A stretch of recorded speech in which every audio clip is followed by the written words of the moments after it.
आखिर क्या हो गया है हम लोगों को? ये किस रास्ते पर हम लोग चलते जा रहे हैं? इंसानियत के नाम पर कलंक है हम लोग। दुनिया इसके लिए तो हरगिज नहीं बनी थी। मैं आपको कहता हूँ, आप खुद से एक सवाल करें, क्या एज अ सोसाइटी हम कामयाब हैं? और खुद को ही जवाब दें। मैं 100% ये कह सकता हूँ कि आप खामोश रहेंगे, क्योंकि इस बात का कोई जवाब ही नहीं है। अफसोस होता है मुझे दुनिया का ये हाल देखकर। क्या हम कभी ठीक नहीं हो सकेंगे? क्या ये डोमेस्टिक वायलेंस कभी खत्म नहीं होगी? क्या हंसी खुशी ये दुनिया कभी आगे नहीं बढ़ सकती? हेलो गाइस, मेरा नाम उज़ैफ शेख है और मैं ट्रू क्राइम डॉक्यूमेंट्रीज़ की वीडियोस बनाता हूँ। आज का जो केस है बहुत ज़्यादा ही डिस्टर्बिंग है। मैंने जैसे रिसेंट वीडियो बनाई थी BMW वाले केस पे, जो कि इंडिया से रिलेटेड था, और आज मैं जो केस बनाने जा रहा हूँ ये पाकिस्तान में पेश आया है in recent days. Sania Zahra Mubaina खुदकुशी मामले में खातून के शौहर ने ससुरालियों के इल्जामात मुस्तरद कर दिए। अली रजा ने कहा, मेरी सास और अहलिया के भाई ने भी खुदकुशी की थी। उनकी जानिब से यह सवाल उठाया गया कि क्या वो भी मैंने करवाई। मुल्तान में न्यूज़ कॉन्फ्रेंस के दौरान अली रजा का कहना था, सानिया ने खुद अपने आप को फंदे से लटकाया हुआ था। मेरी दोनों बीवियां 1 साल से एक साथ रह रही थीं। मेरे ख़ानदान में आज तक ऐसा वाक़या नहीं हुआ। ससुराल वाले ब्लैकमेलिंग करते हैं। पुलिस ने बेगुनाह लोगों को पकड़ रखा है। न्यूज़ कॉन्फ्रेंस के बाद पुलिस ने सानिया जहरा के शौहर को प्रेस क्लब के बाहर से गिरफ्तार कर लिया। मैं मानता हूँ मैं थोड़ा लेट हो गया, बट इस केस के बारे में अब भी बात करी जा रही है।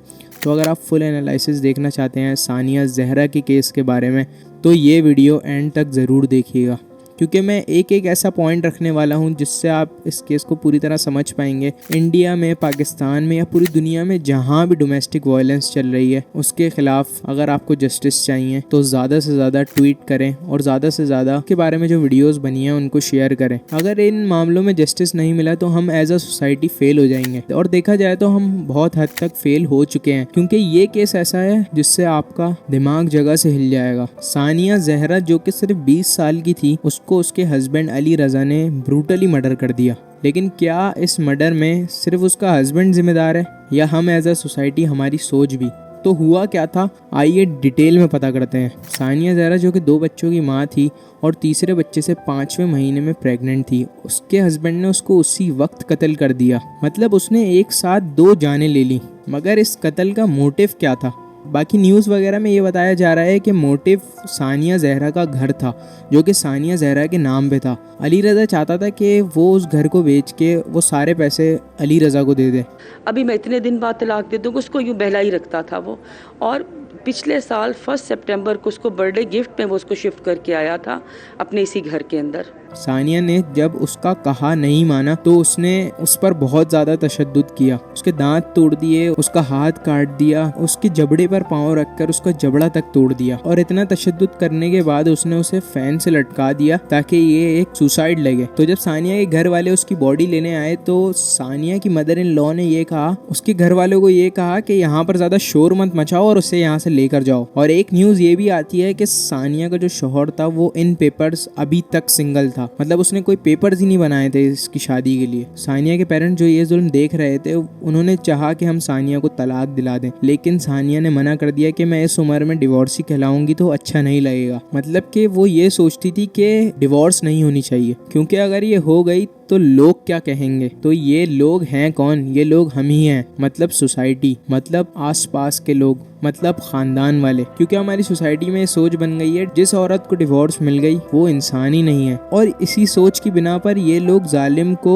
और बढ़ावा देते हैं और जालिम की फेवर करते हैं। आपने कभी ये नोटिस करा है, अगर आप कभी वुमेन राइट्स की बात करते हैं तो कुछ लोग आपको कहने लग जाते हैं, भाई तू फेमिनिस्ट है, तू साइड में जाके बैठ जा, तेरी कौन सुनेगा। या फिर कुछ लोग हदीस दिखा देते हैं कि द मोस्ट हेटेड हलाल by Allah is the divorce, यानी ये तलाक परमिटेड तो है लेकिन लोग इसे बहुत ज्यादा गलत समझते हैं। कुछ लोग आपको ये हदीस दिखाकर मैनिपुलेट करने की कोशिश करते हैं कि ये अल्लाह का नापसंदीदा अमल है, लेकिन ऑन दी अदर हैंड जुल्म भी तो अल्लाह नापसंद ही करता है। अगर आप किसी जुल्म में रहकर जिंदगी गुजार रहे हैं तो उससे बेहतर तलाक नहीं है। ऐसे लोगों को काउंटर आर्ग्यूमेंट देने के लिए आप उन्हें सूरह निसा का ये वर्स भी सुना सकते हैं। The verse is, oh you believed, uphold justice and bear witness to Allah even if it's against yourself और योर पेरेंट्स और योर क्लोज रिलेटिव्स। इसका मतलब यह है कि आपने इंसाफ के लिए खड़े होना है, इंसाफ का साथ देना है, बेशक आपको अपने अगेंस्ट क्यों ना जाना पड़े। अपने पेरेंट्स के अगेंस्ट क्यों ना जाना पड़े, या तो आपके करीबी से करीबी रिश्तेदार के अगेंस्ट क्यों ना जाना पड़े।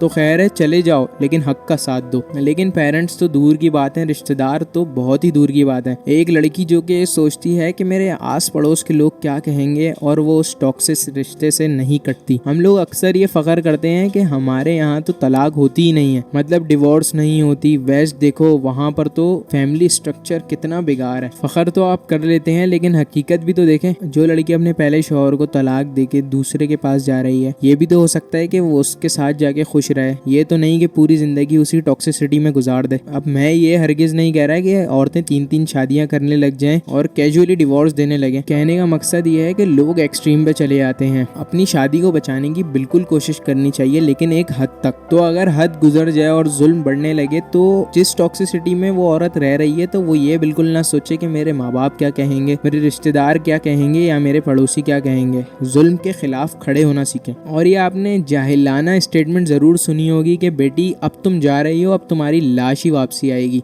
This is so sad to hear, this is our society. तो जो भाई सोसाइटी में जो लोग रह रहे हैं, उनको ये बात तस्लीम करनी पड़ेगी कि डिवोर्स कोई एक लानत नहीं है, ये एक परमिटेड अमल है जो कि आप कर सकते हैं अगर आपकी हदें पार हो जाएं। तो करना ये चाहिए कि बच्चों को बचपन से ही उनकी स्ट्रॉन्ग फीलिंग्स दी जाएं, उनके अंदर एक स्ट्रॉन्ग फीलिंग्स डेवलप करी जाएं। जैसे कि अगर बाप अपनी बेटी को कहीं लेकर जा रहा है और वो गिर गई, तो अब ये नहीं कि उसे ये कहो कि ओ बेटी क्या हुआ, तुम्हें कहाँ लगी, मतलब ऐसे रिएक्शंस नहीं देने। आपको ये कहना है आप बहुत स्ट्रांग हो, रोते नहीं है, इस तरह। This is called good parenting. अगर आप उसे कमजोर बनाएंगे तो वो पूरी जिंदगी कमजोर ही फील करेगी या करेगा। तो अपनी पेरेंटिंग इतनी अच्छी करें कि आगे जाकर इन चीजों का सामना ही ना करना पड़े। और हम अक्सर जस्टिस सिस्टम पर आवाज उठाते हैं ना, तो आपको वो करने की जरूरत नहीं है। सोशल मीडिया इतनी ताकतवर चीज है, इससे आप किसी भी बड़ी से बड़ी अथॉरिटी को हरा सकते हैं। तो मैं आपसे हाथ जोड़कर ये कहता हूँ कि आपको आज के बाद हक के साथ खड़ा होना है, चाहे आपके रिश्तेदार, आपके पेरेंट्स, आपके पड़ोसी आपके खिलाफ क्यों ना हो जाएं। तो उम्मीद है कि आपने इस वीडियो को पॉजिटिव वे में लिया होगा। मैं इस तरह की बहुत सी वीडियोस बनाने वाला हूँ, उन्हें देखने के लिए मेरे चैनल को सब्सक्राइब कर लिएगा। Peace, I am out.